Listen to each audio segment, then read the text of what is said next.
1280 KZNS AM Salt Lake City and 102.7 KSL FM HD2 Salt Lake City Midvale. This is 97.5, the KSL Sports Zone. The noon hour is here. Check it out. And you're locked on to Utah's highest rated, most listened to sports radio station. It's my station. It's my station. This is Hans Olsen and Scotty G on 97.5, the KSL Sports Zone.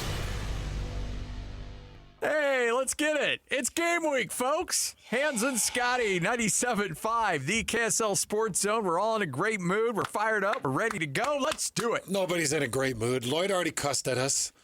You and I got in a little argument just before the mics cracked. Oh, that was all in love, though. I'm in a great mood. Dude, it's a game week, and so I'm agitated. I'm already injured. I woke up with a stinger.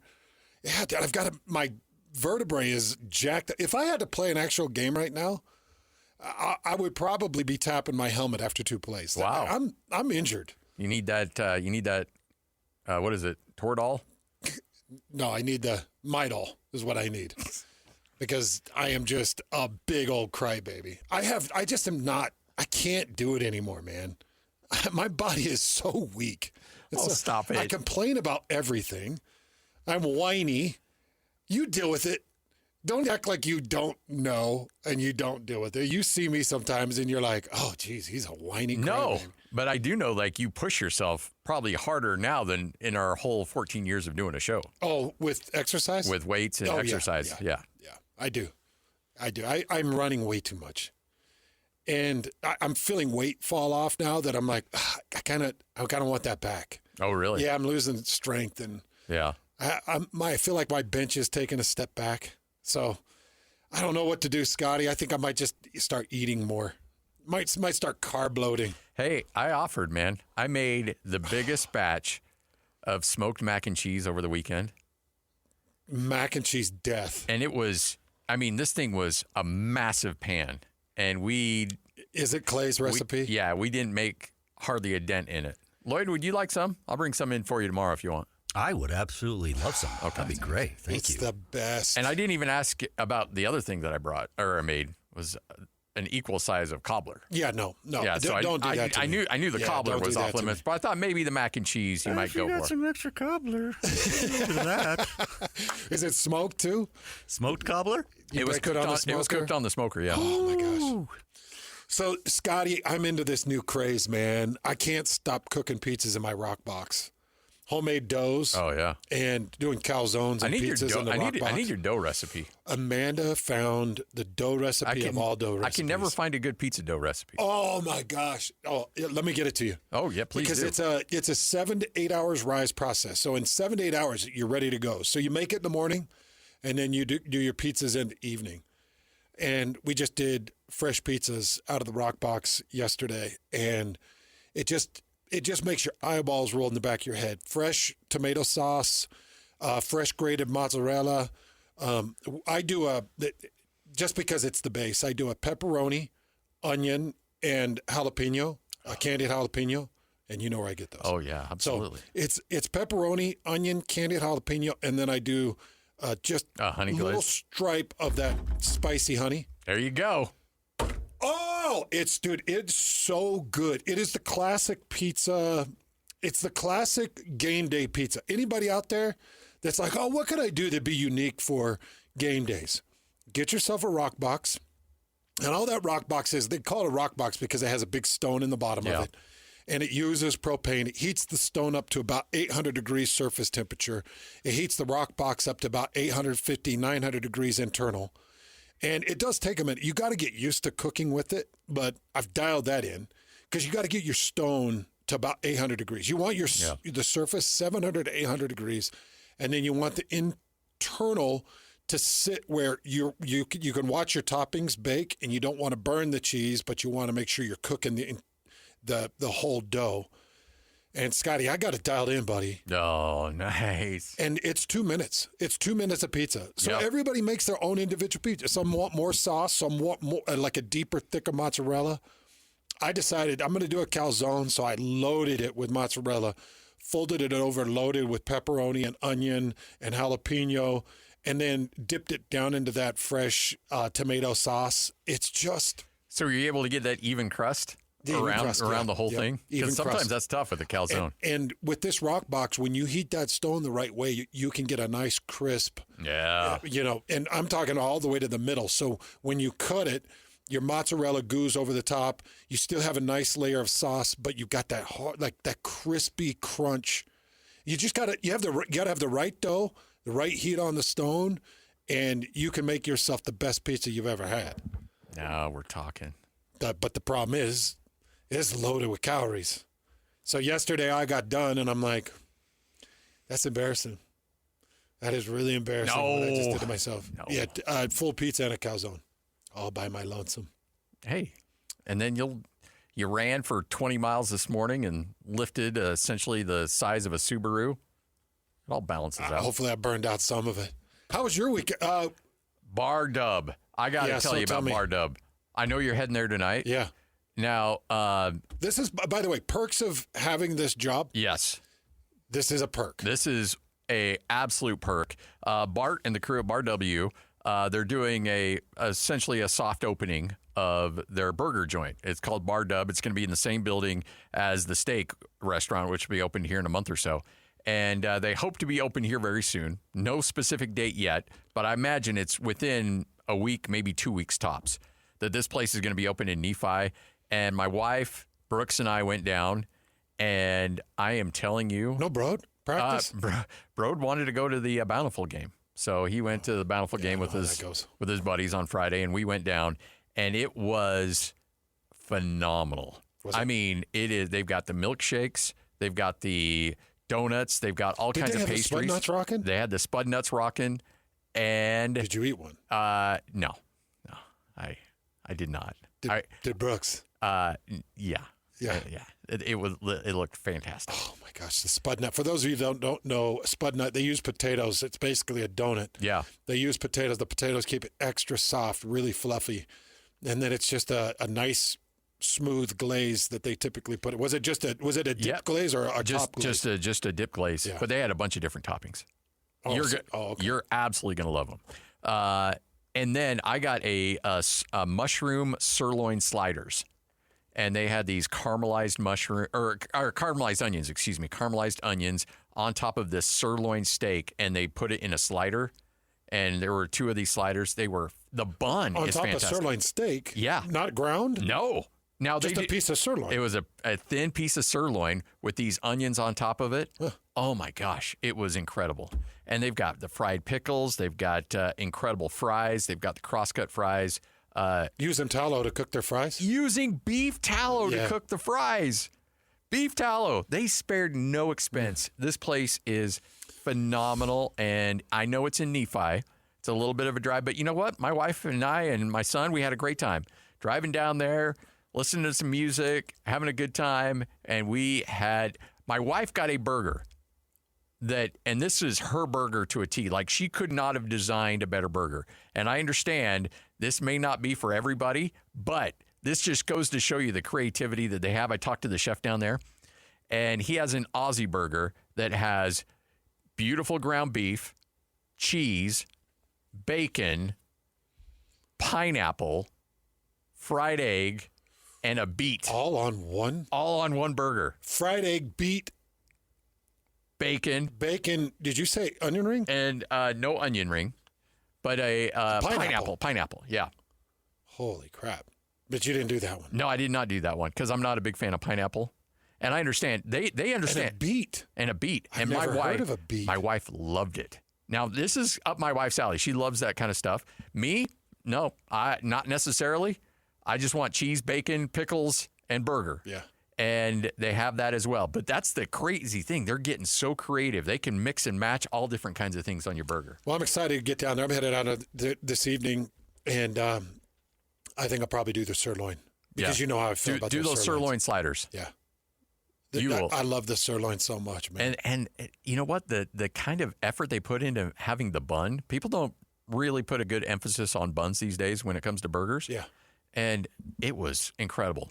Just a perfect resistance. It didn't get mushy, held everything together. Do they fry it? Do they butter it? Oh, you can tell it's been buttered, yeah. And a little bit of crust on it. Let's go. Man, you're Can't going to love wait. it. You're going to absolutely love it. Again, Bar Dub, part of the Bar WB family down in Nephi, right here on 97.5, the KSL Sports Zone. Hey, we've got Kyle Whittingham presser. We do. We've got a Kyle Whittingham presser. We're going to hear from Kalani Sitake. It's a busy Monday kicking off a game week for both Scotty and I. I saw the Utah State depth chart.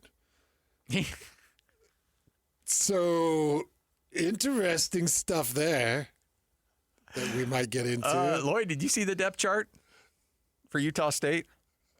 Let's send it over to Lloyd. You should Have him open take up. a gander. You should open up the game notes and look at the depth chart. Hands of Scotty, 97.5, the KSL Sports Zone. This is Hans and Scotty G. Let's go. The lineup is set, and it's time to kick off the show with the biggest topic of the day. This is the starting lineup on 97.5, the KSL Sports Zone. Game week is here, folks. You've waited all summer long, all since after BYU routed Colorado in the Alamo Bowl. As a Utah fan, you've been stewing in that 5-7 stink. If you're BYU, you've been loving life, riding high after that big victory against Colorado. For Utah State fans, you're waiting for the Bronco Mendenhall era to begin. Well, guess what, folks? It's finally here. Oh, it's so good, man. So many rich storylines, dude. This is the most rich, healthy college football storylines we've had at one time in the state. Yes. Where you got a new coordinator that came out of state, brought a quarterback with him, and Coach Beck and Dan Pierre. And you got Bronco Mendenhall back in the state, man. If that was the only storyline that we had that was kind of a new storyline, that would be an incredible storyline. Just having him back in the state. The whole Jake Retzlaff thing, man, it added a lot of crazy conversation a couple of months back when we found out that there was a civil suit that was handed down on him that would leave him with really only the option to transfer. And he's done that. So now you've got this freshman quarterback. It's like, where do you start? Where do you go? And how do you even start to attack the different storylines? But for me, the storyline starts with University of Utah. Yeah. Because they're taking on a UCLA Bruins team that is unpredictable. And they're also going to be playing a Kansas State team that we just watched lose to Iowa State in that Big 12 opener. So there are a lot of storylines that we try to pay attention to with the University of Utah. And I did get an opportunity to listen to some of Kyle's presser. And you can hear it in Kyle's voice. He knows UCLA is going to be really good. He knows that they're as unpredictable as Utah is on the offensive side of the ball. They've made new hires. They've got a different quarterback, and they're in a pressed situation to try to find a way to win in the Big Ten. UCLA's got to find a way to win. They can't just continue to be the embarrassment of the Big Ten. They are already embarrassed because they're looked at as the baby brother that followed USC into a conference. Yeah, you just got lucky that you're in the same zip code as USC. Which I think there's a lot of truth to that. Oh, it's absolutely true. I think they were the interstate connection to USC, that there had to be an even number that came along, and UCLA just happened to hitch their wagon, and it's embarrassing for them. They're embarrassed, and they've got to start to dump money into this and find a way to win. So I can tell that Kyle Whittingham feels pressure to win. He knows what's on this opener and how important it is that he shows up well. We all got an opportunity to watch Avery Johnson over the weekend. Utah's going to face this Kansas State team. How do they look when they do it? Because Avery Johnson, I know the Kansas State lost, but Avery Johnson, the end of the year, because remember that Utah game is the second to the last game of the year. That Utah-Kansas State game is going to could probably have major implications. Yes. That is the toughest stretch of the Utah schedule, because it's at Baylor, Kansas State, at Kansas. At Baylor, Kansas State at home, and at Kansas. That is going to be a 3-game decider, in my opinion. Yep. So season will be on the line there. Season will be on the line, and I'm watching Kansas State, and I'm like, this is not the Kansas State team that's going to show up against Utah. No. They're not going to have these stupid turnovers. They're not going to, there were 4 total turnovers in the first half of that game. Yeah, the first 3-4 minutes of that game were just an absolute mess. It was sloppy. It looked like, a Little League football game out there. It was bad. Yeah. A muffed punt to start that game. And then a bad pitch at the 2-yard line. Yeah, bad play call. Yeah. That's a bad play call. Was that Kansas State or was that was Iowa State? That was Iowa State. Yeah. Bad play call. Yeah, you're second down, I think. Goal from the 1 or 2. From the 1. Yeah. And you go pitch in the rain. You could have QB snuck the thing. Yeah, exactly. But there were a couple of – I felt like the coordinators were as off as the players, and I thought that the coordinators and players were as off as the weather and the environment. But there was no shortage of fans. Woo. Kansas State, Iowa State fans showed up for that bad boy. And showed up pre-kick. Yeah. When the cameras opened up and they were, hi, live from Dublin, it was like, geez, they're there. Oh, yeah. The fans were there. They were stacked in. And the whole event looked really good. Everybody looked like they were having themselves a very good time. I am actually, fingers crossed, I would love to call that game. Oh, I guarantee, I don't know if it's going to be Ireland, but you're going to be calling an international game here soon. BYU is too much of a international product that absolutely they will be playing an international. And by the way, I've not heard any word of that whatsoever. I'm just assuming in the Big 12's ambitious approach to trying to put teams overseas to expand their reach, BYU just makes way too much sense to do that. Well, it felt like Dublin got their money's worth. Yeah. Even though that first half was sloppy, that game tightened up and it got really good. And it was a crazy finish. And Iowa State got the win, but that was a pretty darn good second half in my opinion. I know still some sloppy stuff in the second half, but that fourth quarter. That was awesome. That fourth quarter was awesome. And Rocco Beck is very good.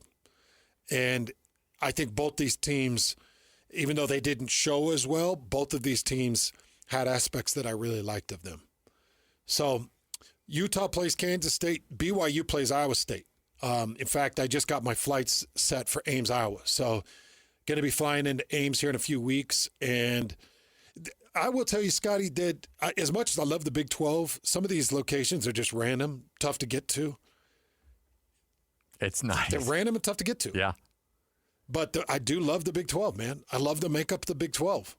I just got the play-by-play voice for the Bearcat just reached out to me this morning. And they were like, hey, excited to have you out here in a few weeks. And good luck. And, they, doing some radio stuff. And it was like, man, good people. Oh, yeah. It's got a really good, nice, close, tight-knit feel and community to the broadcasting teams. And, we always get together and have those dinners. And I love the Big 12, but there are random stops, man. At what point did you bring up, how can I get that chili in me? I actually didn't, because I think that he would probably try to move me away from it.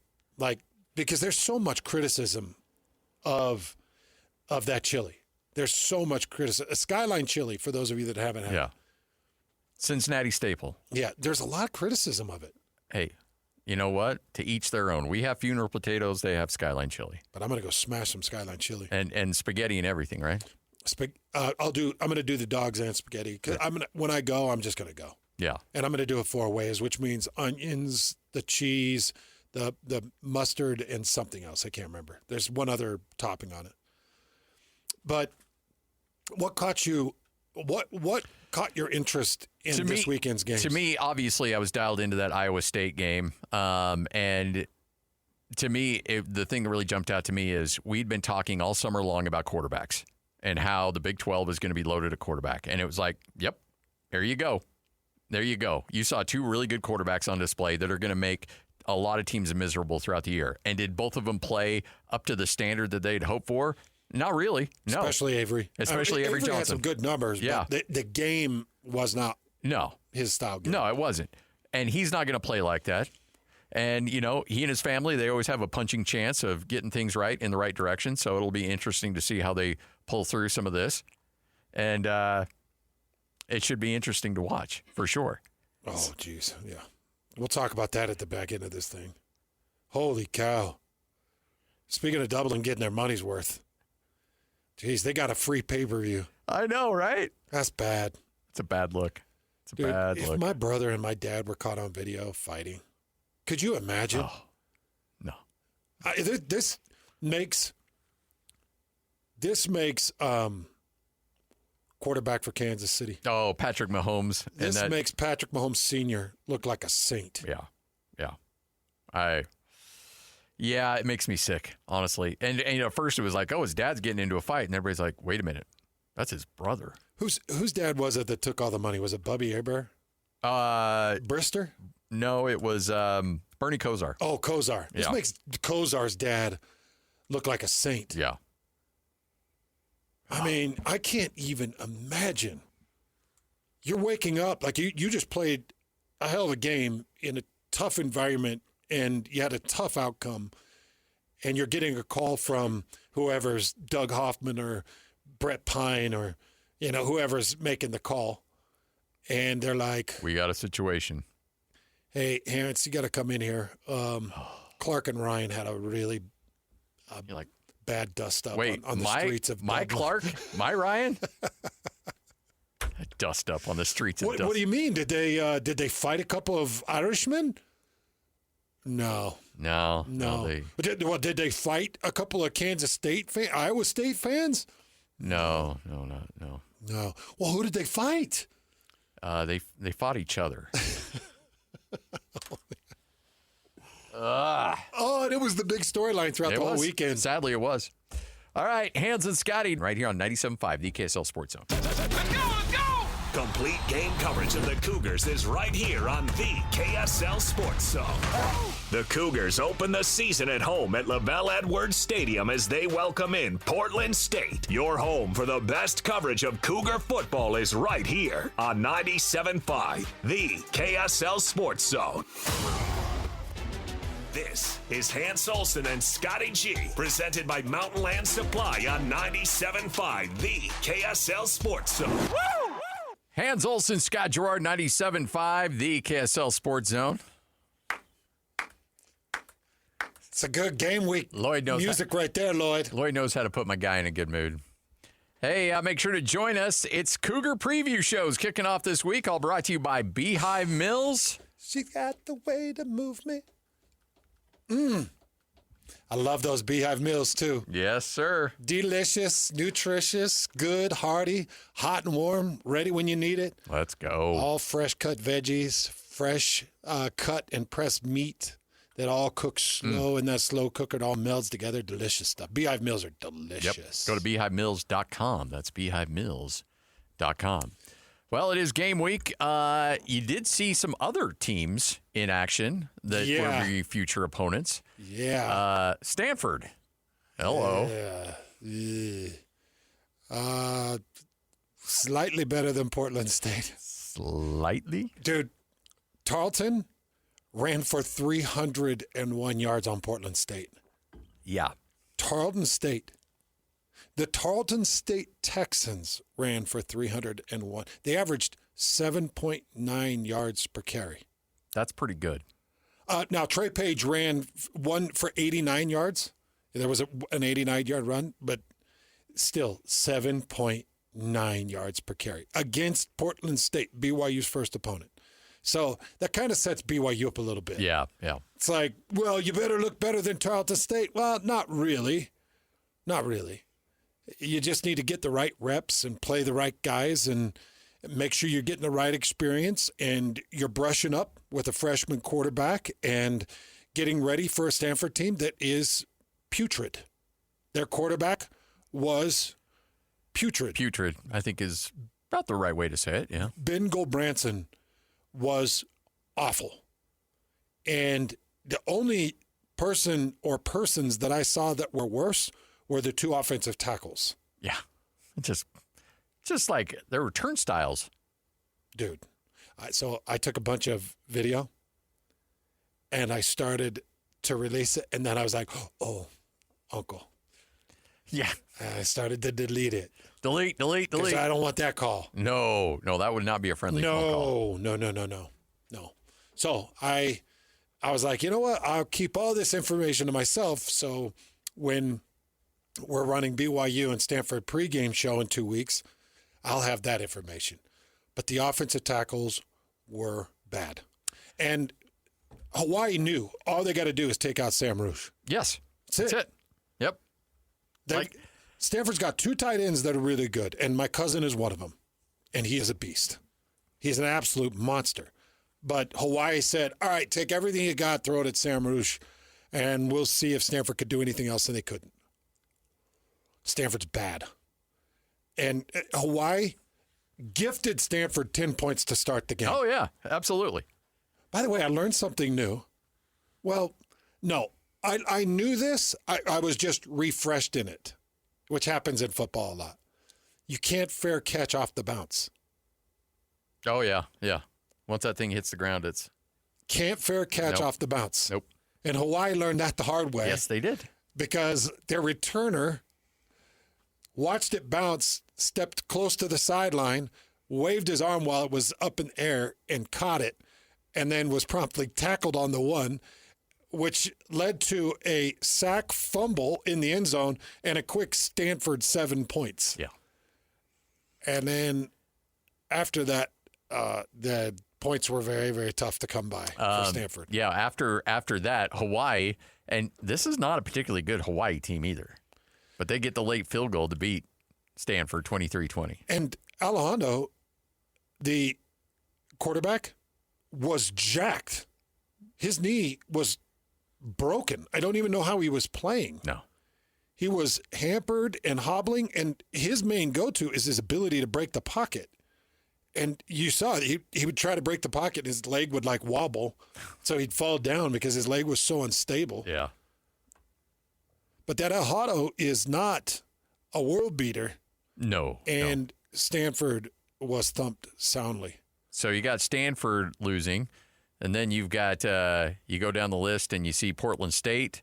If you're BYU, you're got to be licking your chops a little bit over what you're going to see over the next few weeks. By the way, when I say thumped soundly, they were beat by a bad team. That's what I mean. But again, it's not like Hawaii abused them, but Hawaii stayed in the game and beat them. Yes. And if BYU, and Stanford was gifted 10 points, and then after that just got pretty much run off the rails, especially on an offensive side. They did.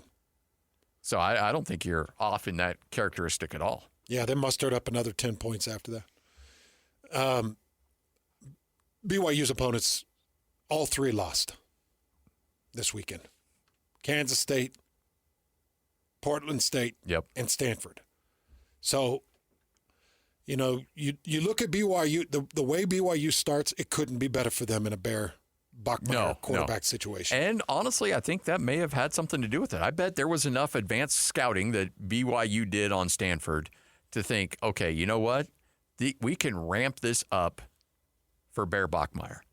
Yeah. And get him in a situation where he's going to get some confidence against Portland State. He should get some confidence against Stanford. And then it's off to the races after that. So, unlike Utah and Utah State, BYU did actually release a depth chart.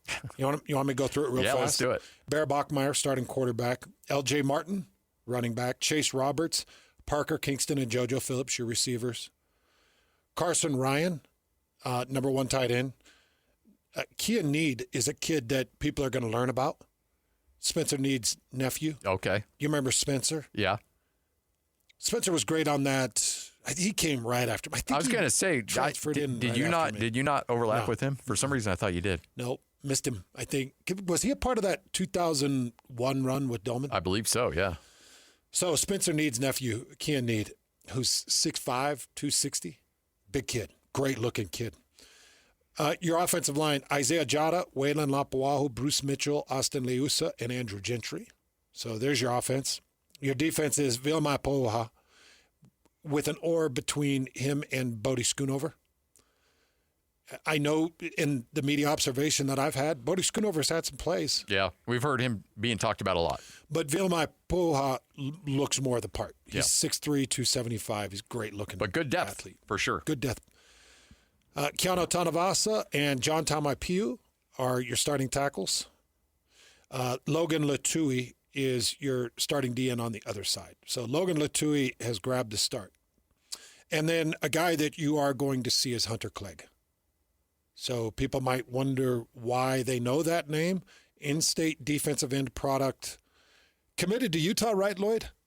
I believe so, yeah. Yeah? Is that right, Scotty? Yeah. Hunter Clegg, didn't you say he committed to Utah? Yeah, committed to Utah, and then a mission, and then to BYU? I can't remember. Did he do it? So he did a mission and then came back and then committed to BYU. Hunter Clegg has had a camp. And I've seen him a couple of times in the media observation period, and he looked really good. So I expect good things from him. American Fork High School. And by the way, he was a big-time recruit. He was. 4-star recruit out of high school. Top 300 recruit, ESPN, number 153 overall. When he signed, or when he was coming out of high school, number 3 player in the state of Utah. Ooh, beast. Yeah. And you want to know what else they have about him? Yeah. Personal best in solving a Rubik's Cube in 16 seconds. That's wild. Still, the best attraction, if you will, for a BYU player is you and the chin balancing. Yeah. But this is as close as I've seen anybody get to. 16 seconds? 16 seconds. If you just turn the bottom part of a Rubik's one time, it would take me 16 seconds just to get it back to the full color scheme. You got to bring a Rubik's Cube on a road trip. 6 sides, right? Is it 6 different colors? Yeah, I think, or 9. No, 6. Is it 6? I think it's 6. I think it's 6. I don't know. I don't know the base Rubik's Cube. Is it just a regular cube? Maybe that's why they call it the Rubik's Cube. Have you never played with a Rubik's Cube before? It's been years. It has been so many years. I have zero interest in a Rubik's Cube. Oh, same. You had a Rubik's Cube keychain. Don't say you didn't.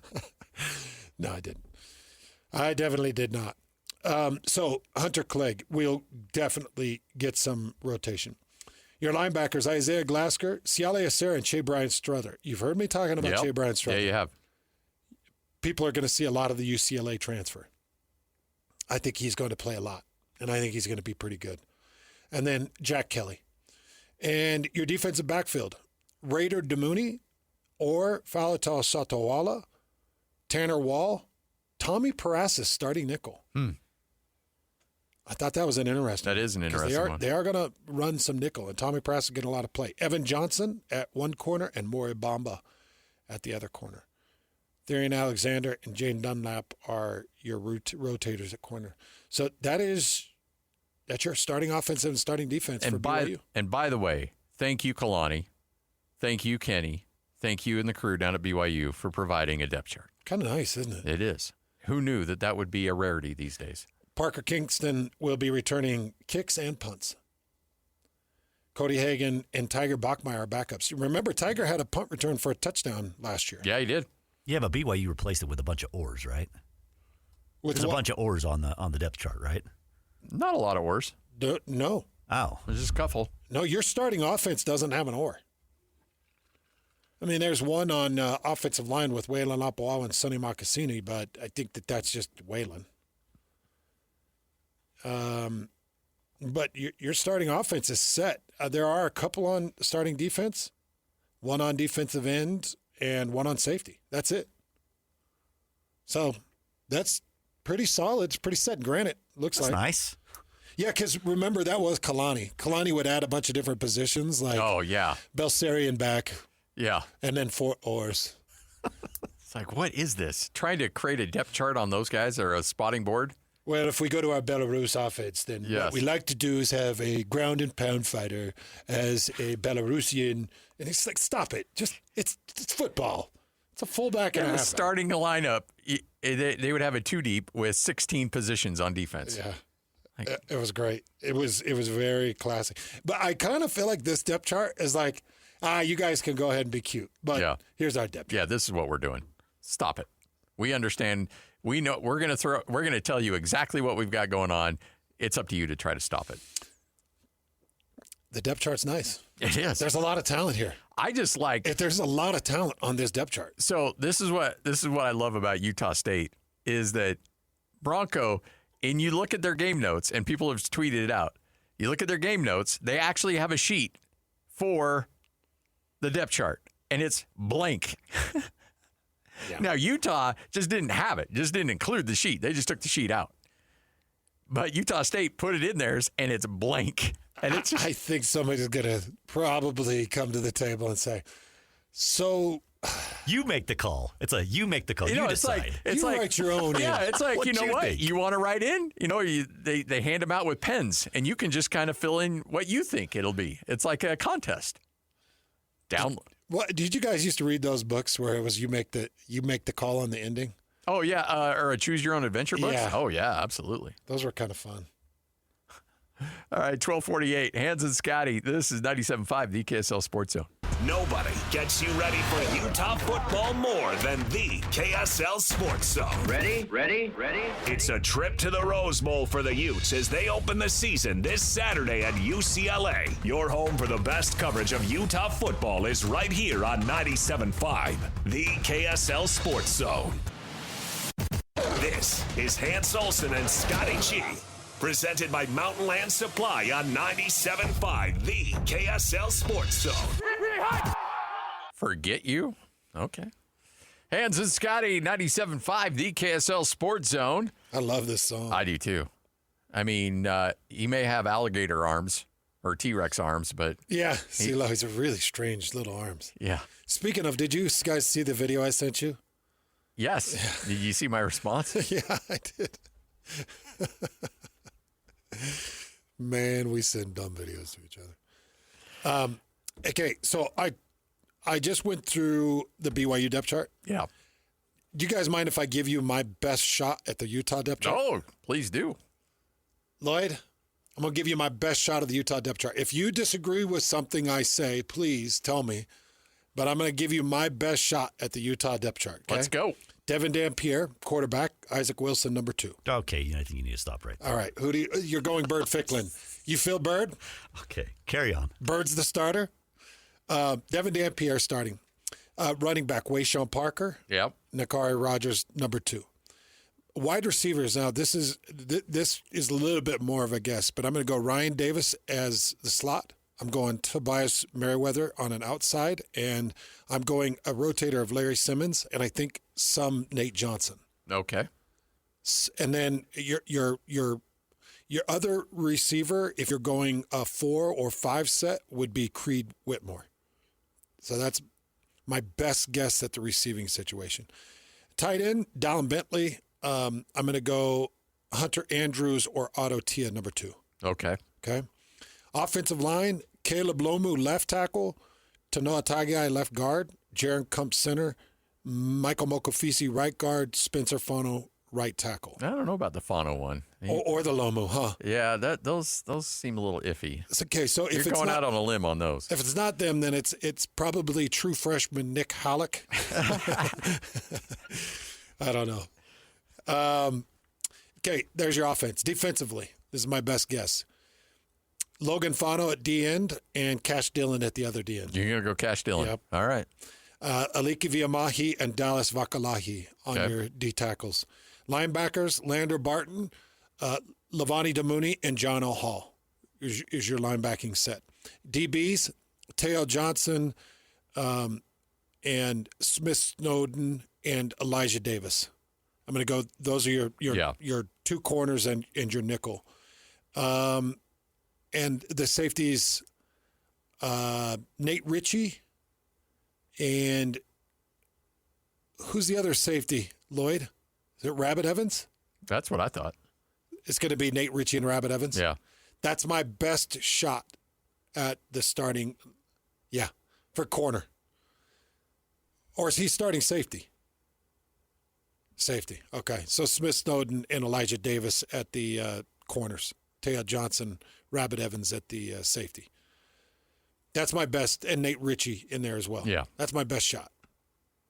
I think defense, my take on defense is a lot easier than offense.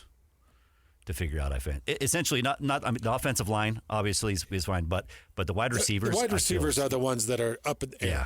I feel like the tight ends I've got nailed down. Wide receivers are up in there. But I just know Ryan Davis. Going off of we got some guys. We got some guys. Yeah. I don't know. Ryan Davis and Tobias Merriweather are going to get a lot of play. Yeah. And I actually think you got to find a way to use Nate Johnson. He's too good of an athlete. Oh, yeah. You got to use get him Nate out on the Johnson. field. So that's why I kind of included him in there. Now, two guys that I didn't include, but I'll use a ton, Dadrian Zipper and Luca Caldarella. Zipper had some moments. Zipper had some moments, but Dadrian Zipper and Luca Caldarella, I'm going to put those guys, I'm going to make sure I'm getting them some reps. It's my best shot, bud. All right, Hans and Scotty right here on 97.5, the KSL Sports Zone.